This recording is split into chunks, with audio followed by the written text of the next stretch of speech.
My personal stand is I'd like that when she leaves, kasama na lahat yung mga grupo niya, so that I'm willing to wait until the elections para malinis na lahat nitong grupong nagbibigay ng corruption sa ating bayan.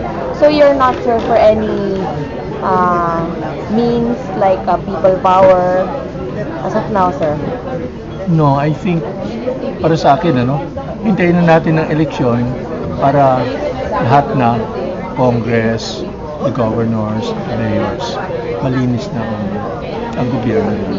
Pero for now, sir, what should we do amid all the allegations? For now, I think what we need to do is to conscientize the people.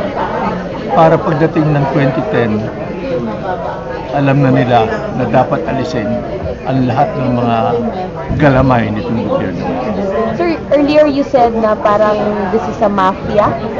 Yes, it's a mafia.